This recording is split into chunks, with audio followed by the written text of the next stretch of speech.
So one common comment I saw on my last video is this idea that the servant in Isaiah, the Davidic servant, that's Jesus. And it tells me you didn't listen to what Jesus said in 3rd Nephi and read the words of Isaiah, right? And it tells me you haven't read what Joseph Smith has actually said on the topic.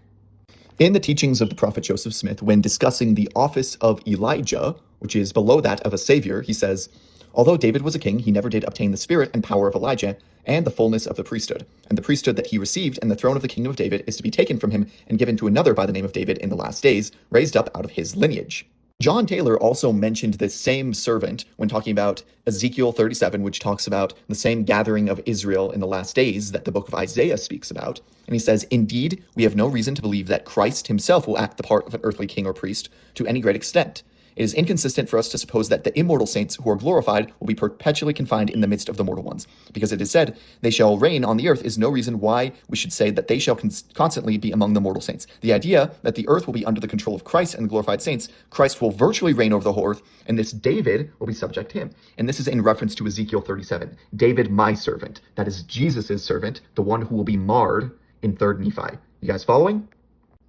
This is the root of Jesse that is spoken about in Isaiah 11, that according to the Lord is a descendant of Jesse, the father of King David, as well as of Joseph, unto whom rightfully belongs the priesthood and the keys for the kingdom, for an ensign and the gathering of his people in the last days.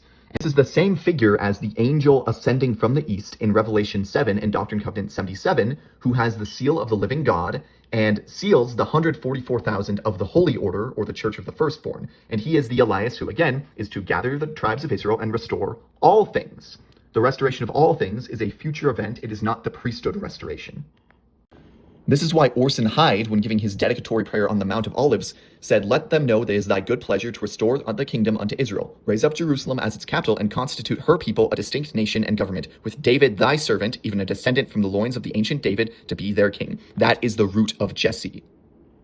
And I think the idea that all messianic prophecies must be fulfilled by Jesus Christ is a false tradition that we've inherited from creedal Christianity, when Jesus himself said he was going to send his servant, who gathers the tribes of Jacob, saith the Lord, the Redeemer of Israel.